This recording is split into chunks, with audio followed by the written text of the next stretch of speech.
இளைஞர்களின் வாய்ப்புகளையும் திறனையும் உயர்த்தி வரும் ஸ்டாலின் தொடரட்டும், தமிழ்நாடு வெல்லட்டும்.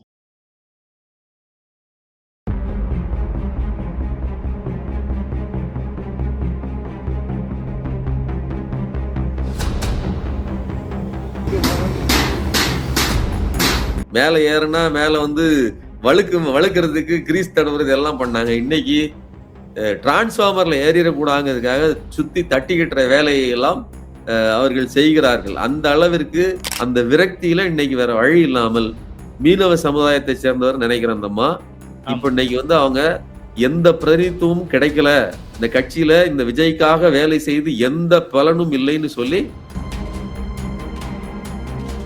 குறிப்பா இன்னைக்கு கன்னியாகுமரி போறது, கன்னியாகுமரி ரத்து என்று அறிவிக்கப்பட்டாலும் திரும்பவும் இன்னைக்கு கிளம்புறாரு. நாளைக்கு புதுக்கோட்டையும் ரத்து என்று செய்தி இப்ப வந்திருக்குது. நாளைக்கு அதுக்கும் போவாரா? விஜய் இன்றைக்கு வெளியே வர்றாரு, கதவை திறந்து வெளியே வர்றாரு, கூட்டத்தை பார்த்தா திரும்ப உள்ள போயிறாரு. ஆனா அதையும் தாண்டி இன்னைக்கு போய்கிட்டு இருக்காரு. இந்த சர்ச்சை எப்படி சேர்த்து புரிஞ்சுக்கணும்? அதே மாதிரி விஜய் வந்துட்டு போனதுக்கு அப்புறம் எத்தனை பேர் இறந்து போனாங்கிற இந்த இளவு வீட்டு அந்த நம்பர் தான் வரப்போகிறது. இந்த இல்ல விஜயை பொறுத்தவரை இந்த படத்தை எடிட், அதாவது ரெஃபரன்ஸ், எடிட் ரெஃபரன்ஸ்னு போட்டிருக்காங்க. அவனுடைய லாட்டரி திருட்டு வேலையை இங்கே துணை முதல்வர் உதயநிதி அம்பலப்படுத்தி விட்டார் அப்படிங்கிற அச்சத்தில் அவன் பேசுறான். ஆனா விஜய் ஒரு குறிப்பிட்ட விஷயத்தில் தமிழ்நாட்டுல ரெட் ஜெயின்ங்கிற ஒரு நிறுவனம் படத்தை எடுத்து இவ்வளவு படத்தை ரிலீஸ் பண்ண முடியுமா? பெரிய பெரிய நடிகர்களை வச்சு ஒரு 20 வயசு பையன் இன்பநிதி 1000 கோடி ரூபாய் பட்ஜெட் படம் எடுக்கிறாங்க. திரு கமலஹாசனுடைய பேர் வச்சுக்கிட்டு படம் எடுக்க முடியுமா? ஒன்னும் பேச மாட்டாரா? இல்ல நான் என்ன கேக்குறேன்னா, குறிப்பா கிறிஸ்தவருக்கு எதிரான ஒரு ஒடுக்குமுறை சட்டத்தை கொண்டு வந்திருக்கிறது பிஜேபி. அப்ப அங்க இன்னும் சொல்ல போனா ஜோசப் விஜய் தன்னை பிரகடனப்படுத்திக்கிட்டாரு பெரம்பலூர் தொகுதியில. அப்ப நீ கன்னியாகுமரி போகும்போது எதுவுமே பேச மாட்டான்னு சொல்றது சரியா? அப்படி கடந்து முடியல. அப்ப கிறிஸ்தவ மக்களுக்கு ஆதரவா எஃப்சிஆர்ஏ பத்தி எல்லாம் பேசணும். எஃப்சிஆர்ஏ பத்தி பேச மாட்டாரு. இந்த திரைப்படம் அதிகபட்சமா ஒருவேளை பேசினால் பேசுவதற்கே வாய்ப்பு இல்லை. ஏன்னா பேசுறதுக்கு கண்டென்ட்டே கிடையாது அந்த ஆள்கிட்ட. அதனால பேசவே மாட்டாரு.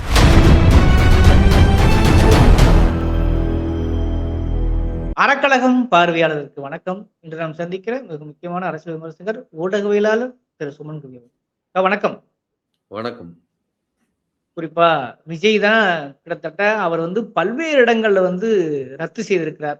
அதாவது டிநகர்ல ஆரம்பிச்சு ரத்து செய்த விஷயம் இன்னைக்கு கன்னியாகுமரி நிக்கிறது. ஆனா கன்னியாகுமரி ரத்து என்று அறிவிக்கப்பட்டிருந்தாலும் இன்று திடீரென்று கிளம்பி விட்டார். கிளம்பி போய்கிட்டு இருக்காரு. இதுக்கிடையே ஜனநாயகம் லீக் ஒரு விஷயம் போயிட்டு இருக்கு.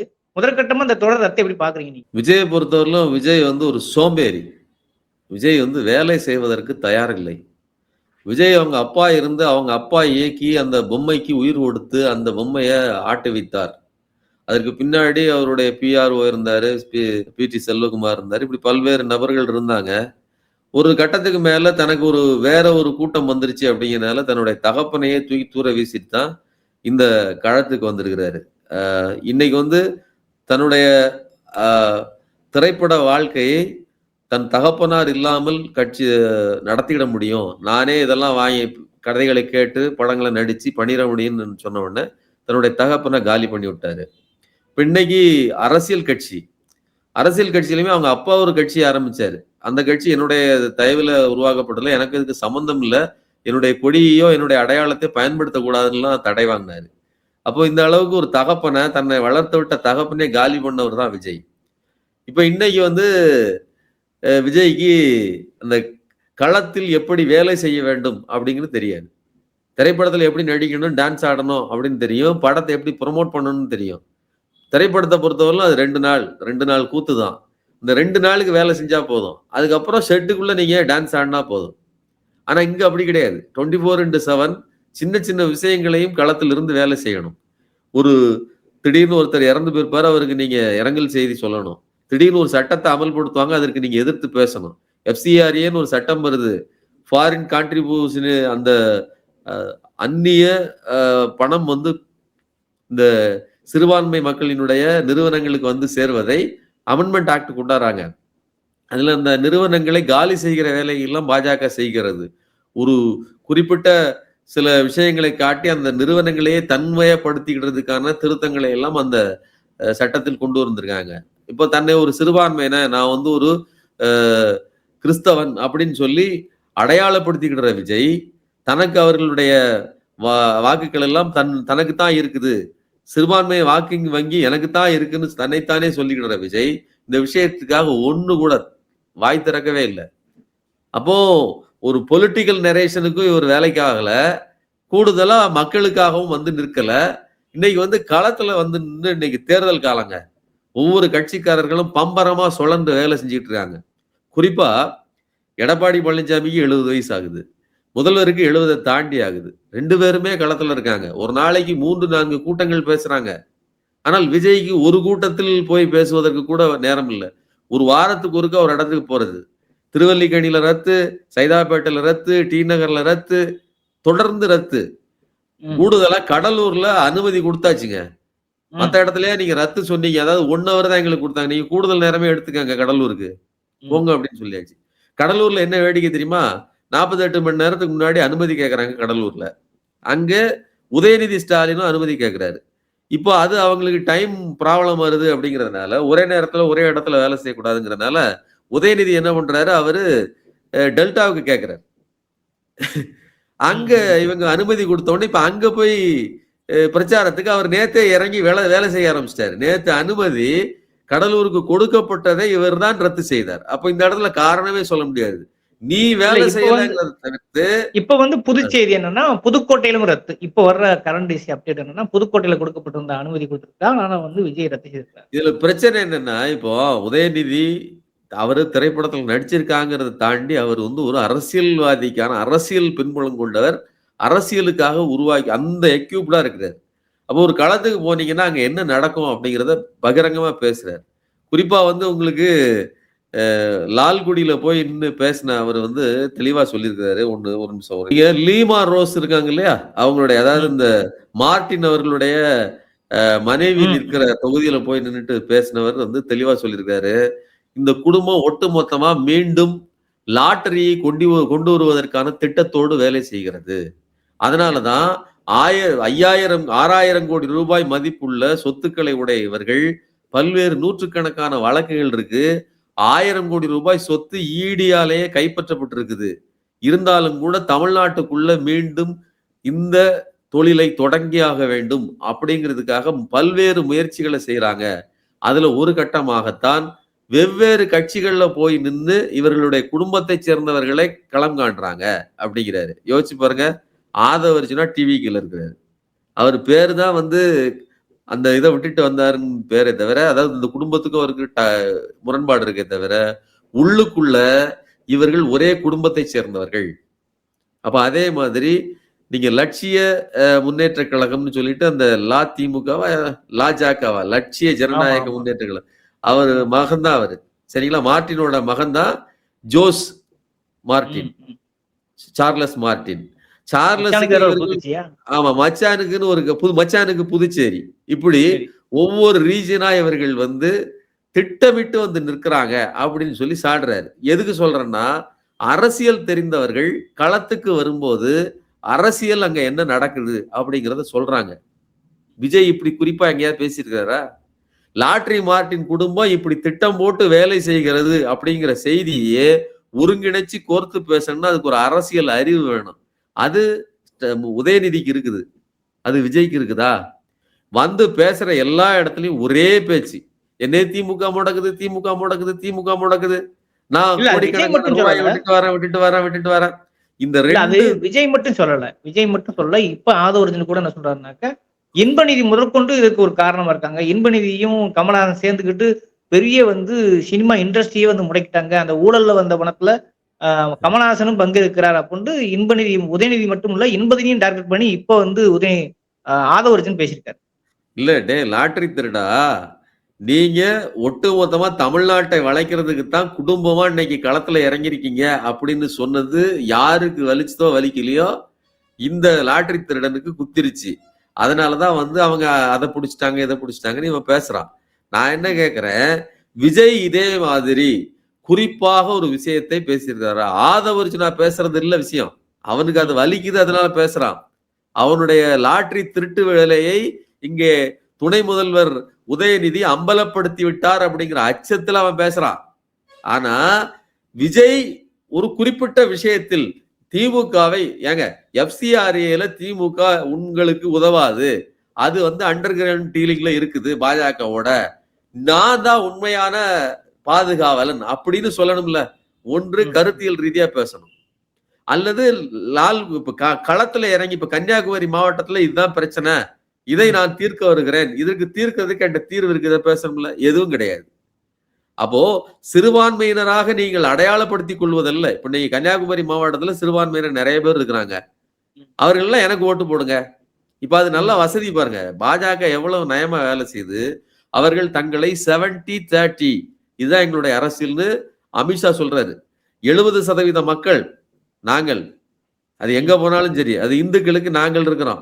சரி 30க்கு எவன் வேணாலும் வரட்டும், அப்படி கிடையாது. அந்த 30% இருக்கக்கூடிய சிறுபான்மையின மக்களை ஒடுக்குகிறதுக்கு தங்களுடைய பிராக்சிகளே கொண்டு வந்து வைக்கிறது. எவன் வந்து தங்களுக்கு கட்டுப்பட்டு இருப்பானோ அவனையே கொண்டு வந்து ஆல்டர்னேட் ஆகிறது. இப்ப விஜயை அந்த அடிப்படையில் தான் அவர்கள் களத்துல இறக்குறாங்க. ஆனால் விஜய் அவர்களுக்கு உண்மையா இருந்தாரா அப்படின்னு கேட்டீங்கன்னா இந்த எஃப்சிஆர்ஏ விவகாரத்துல இல்லவே இல்லை. எஃப்சிஆர்ஏ வந்த உடனே பதில் அளிக்கிறாரு முதல்வர். இது சிறுபான்மையினருக்கு எதிராக நடத்தப்படுவது மட்டுமல்ல, இந்த ஃபாரின் டைரக்ட் ஃபண்ட் வருதுன்னு சொன்ன கான்ட்ரிபியூஷன், இதை நிறுத்தினீங்கன்னா இந்த நிறுவனங்கள், கல்வி நிறுவனங்கள்ல பெரும்பகுதி படிக்கிறது யாரு? ஏழை, பிற்படுத்தப்பட்ட, தாழ்த்தப்பட்ட மக்கள் தான். அதே மாதிரி மருத்துவ நிறுவனங்கள்ல இந்த மாதிரி உதவி பெறுகிற நிறுவனங்கள்ல வந்து மருத்துவ உதவி யார் பெறுறா? ஏழை, பிற்படுத்தப்பட்ட, தாழ்த்தப்பட்ட சாதாரண ஏழை மக்கள் தான். அங்க அம்பானியா அதானியா வந்து கஷ்டத்துல வந்து நிக்கிறது கிடையாது. அப்போ சிறுபான்மையின நிறுவனங்களை ஒடுக்குவது என்பது ஒரு பக்கம் பார்க்கறதுக்கு நேரடியா அவர்களை அடிக்குமே தவிர, இன்டைரக்டா பிற்படுத்தப்பட்ட, தாழ்த்தப்பட்ட மற்றும் சிறுபான்மையின ஆதி திராவிடர் மற்றும் சிறுபான்மையினரைத்தான் இதை தாக்குமே தவிர நேரடியா பணக்காரர்களை தாக்காது அப்படிங்கிறத இது வந்து இன்டைரக்டா 3 விதத்தில் வேலை செய்யும்னு சொல்லி குறிப்பாக பேசுவது யார்? முதலமைச்சர் பேசுறாரு. நீ என்னைக்கு வாய் திறந்த? அப்ப களத்தில் உன்கிட்ட பேசுறதுக்கு ஒண்ணுமே கிடையாது. அதனாலதான் நீ வந்து காரைக்குடிக்கு போயிட்டு சைக்கிள் ஓட்டி காட்டுற. விஜய்க்கு சைக்கிள் ஓட்ட தெரியுமாங்கிறதா விஷயம். இன்னைக்கும் சொல்றேன், இன்னைக்கும் வந்து இந்த ஆள் ஒன்னும் பேச போறது இல்ல. ஒன்னும் பேச மாட்டாரா? இல்ல, நான் என்ன கேக்குறேன்னா, குறிப்பா கிறிஸ்தவருக்கு எதிரான ஒரு ஒடுக்குமுறை சட்டத்தை கொண்டு வந்திருக்கிறது பிஜேபி. அப்ப அங்க வந்து இன்னும் சொல்ல போனா ஜோசப் விஜய் தன்னை பிரகடனப்படுத்திக்கிட்டாரு பெரம்பலூர் தொகுதியில. அப்ப நீ கன்னியாகுமரிக்கு போகும்போது எதுவுமே பேச மாட்டான்னு சொல்றது சரியா? அப்படி கடந்து வர முடியல. அப்ப கிறிஸ்தவ மக்களுக்கு ஆதரவா எஃப்சிஆர்ஏ பத்தி எல்லாம் பேசணும். எஃப்சிஆர்ஏ பத்தி பேச மாட்டாரு. இந்த திரைப்படம் அதிகபட்சமா இப்ப ஒருவேளை பேசினால், பேசுவதற்கே வாய்ப்பு இல்லை, ஏன்னா பேசுறதுக்கு கண்டென்ட்டே கிடையாது அந்த ஆள்கிட்ட. அதனால பேசவே மாட்டாருங்கிறது என்னுடைய கருத்து. ஒருவேளை பேசினால் கூட இந்த திரைப்படத்தை திட்டமிட்டு என்னை வந்து வெளியிட்டுட்டாங்க. பாஜகவும் திமுகவும் கள்ளக்கூட்டு பண்ணித்தான் இதை வெளியிட்டுட்டாங்க. நீ பாஜக வெளியிட்டுன்னு சொல்றதுல கூட ஒரு நியாயம் இருக்கலாம். அதை வெளியிடுவதற்கு அந்த என்ன சொல்ற தணிக்கை துறை அவர்கள் கையில இருக்குது. அதனால அந்த காப்பி வந்துருந்தா இல்ல, அது அவங்க அறிவிச்சிட்டாங்களே. அவங்க எங்க எடிட்டர், அதாவது எங்க தணிக்கை துறையில வெளியிடலாம்னு தெளிவா சொல்லிட்டாங்கல்ல அவங்க. அப்ப தணிக்கை துறை அதை செய்யாது. ஏன் செய்யாது அப்படின்னா, அப்படி செஞ்சாங்கன்னா இந்த படம் மட்டும் இல்ல, வேற அவங்க இந்தியா முழுவதும் தணிக்கை துறையில படங்கள் உள்ள போகுது.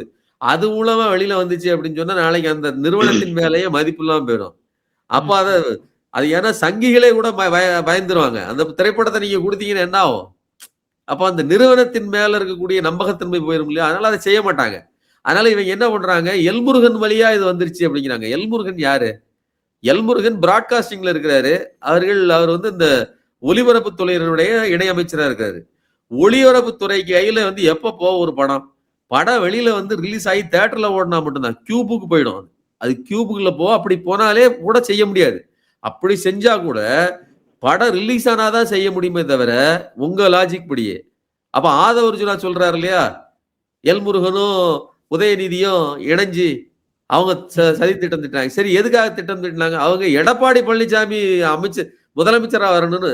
ஏங்க, எடப்பாடி முதலமைச்சரா வரணுங்கிறதுக்காக உதயநிதி வேலை செய்வாரா? என்ன பைத்தியக்காரத்தனமான பேச்சு. அப்போ நீ சொல்றதுலயே குளறுபடி இருக்குது. நீ தப்பா சொல்ற. அதாவது பொய் சொன்னாலும் பொருந்த சொல்லணும்னு சொல்லுவாங்கல்ல, உனக்கு பொய் கூட சரியா சொல்ல தெரியலையடே. அப்ப நீ அதுக்கு கூட லாயக்கு இல்லை அப்படின்னு ஆயிருது இல்ல. அப்ப விஜய் இதே மாதிரியான ஒரு பொய்யை தான் கொண்டாந்து அங்க வந்து சொல்லிட்டு மாரடித்து அழப்போகிறார். பாருங்க, நான் எவ்வளவு கஷ்டத்துல இருக்கிறேன், நான் இத்தனை கோடி இதெல்லாம் விட்டுட்டு வந்தேன், வந்தாலும் ஒரு திரைப்படம் விட்டுட்டு வந்தேன்னா இதையும் அத்தோட சேர்த்து இதையும் விட்டுற வேண்டியதானே. அதனாலதான் இப்ப விட்டுருக்காங்க. இந்த திரைப்படம் வெளியில வந்தாலும் ஓடாது, இதுக்கு எந்த மரியாதையும் இருக்காதுன்னு தெரிஞ்சு போய்தான் இதுக்கு மேல, அதாவது தீபாவளி முடிஞ்சு பட்டாசு எதுக்குடா அப்படின்னு சொல்லி இப்பவே வெடிச்சிருவோன்னு கொளுத்தி விட்டாங்க. புரியுதா உங்களுக்கு? இல்ல அந்த படத்தை வெளியிட்டதுல இருவேறு பேசி போகுது. குறிப்பா அமீர் கூட என்ன சொல்றாருன்னா, இது வந்து எடிட் வெர்ஷன் தான் வெளியே வந்திருக்குது, எடிட்டர் டீம்ல இருந்து வெளியே வந்திருக்குது, நிச்சயமா அந்த தணிக்கைத்துறையில இருந்து வரலைங்கிறத அவரு உறுதிப்படுத்தாரு. அதை தாண்டி இன்னைக்கு அந்த படம் வெளிவந்ததுல குறிப்பாக விஜயோட ரசிகர்கள்லாம் வந்து பல இடங்கள்ல வந்து பைக்கை நிப்பாட்டி வைக்கிறது, கார் நிப்பாட்டி வைக்கிறது, இந்த ரகலையும் ஒரு பக்கம் போயிட்டு இருக்கிறது. இதுக்கிடையே விஜய் இன்றைக்கு வெளியே வர்றாரு, கதவை திறந்து வெளியே வர்றாரு, கூட்டத்தை பார்த்தா திரும்ப உள்ள போயிடுறாரு. ஆனா அதையும் தாண்டி இன்னைக்கு போய்கிட்டு இருக்காரு. இந்த சர்ச்சை எப்படி சேர்த்து புரிஞ்சுக்கிறது?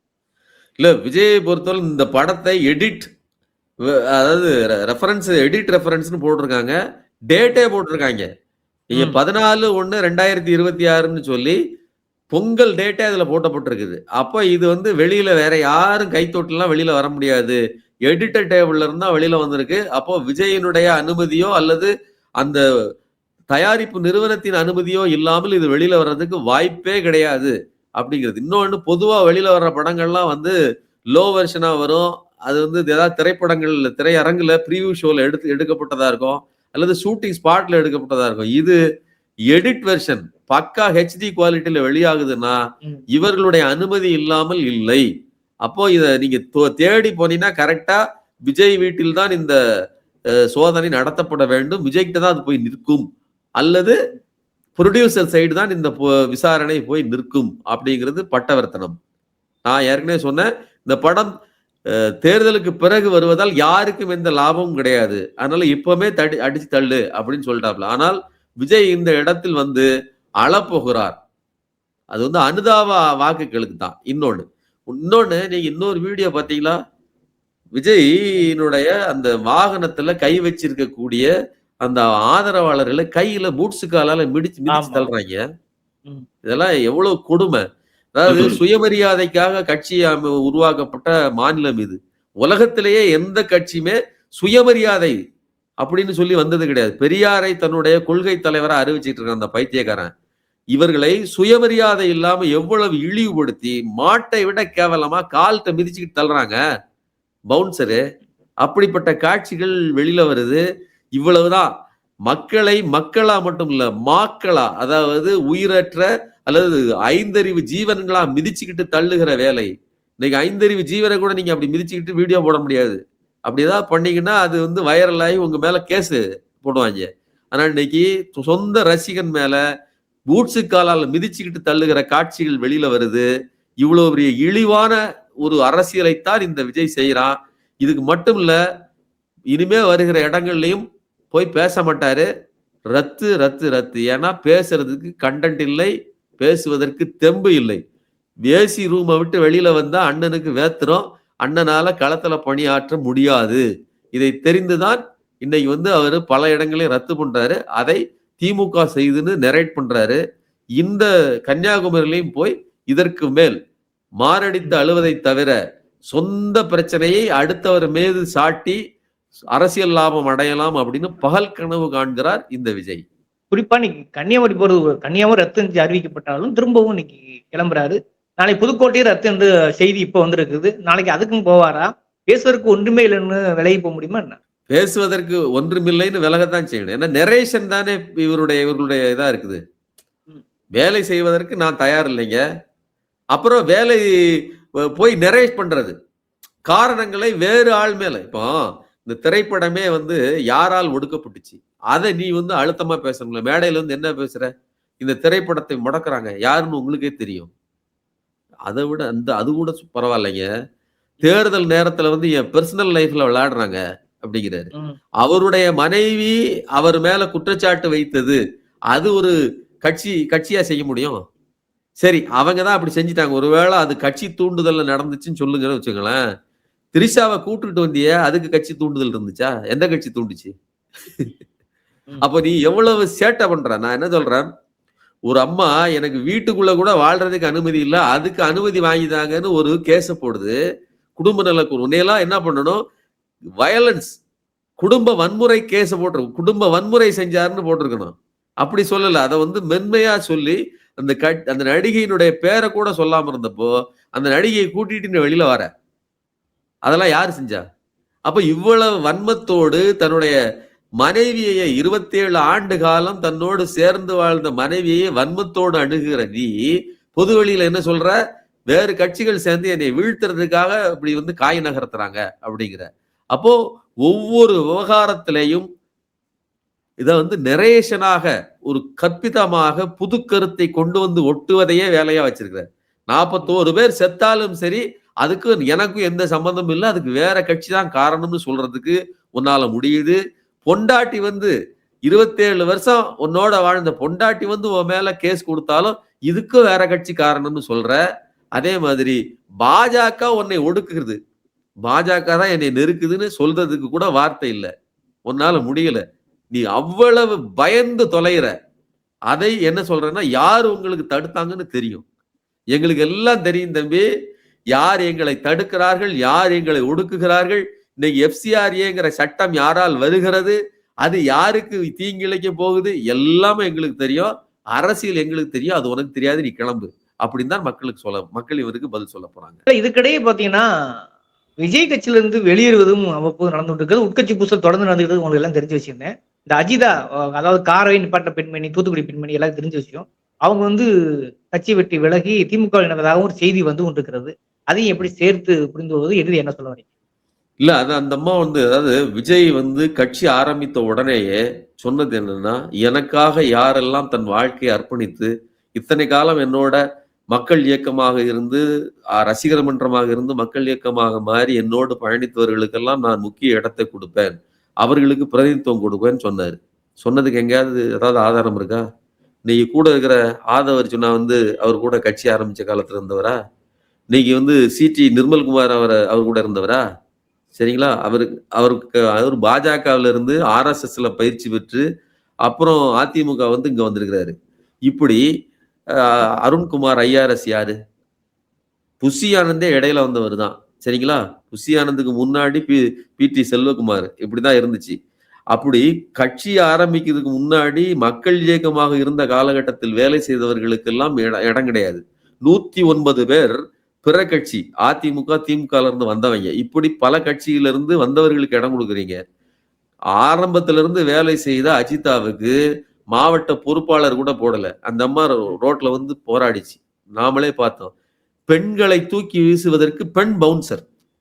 உலகத்திலே இப்படி, அதாவது பெண்களுக்கு அளந்து போடுவதற்கு பெண் எடையாளர், ஆண்களுக்கு அளந்து போடுவதற்கு ஆண் எடையாளர்னு ஒரு இது சொன்னாங்களா, அது மாதிரி பெண்களை தூக்கி வீசுவதற்கு பெண் பவுன்சரை வச்ச கட்சி இது. சரிங்களா? இப்படிப்பட்ட ஒரு கேவலமான கட்சி.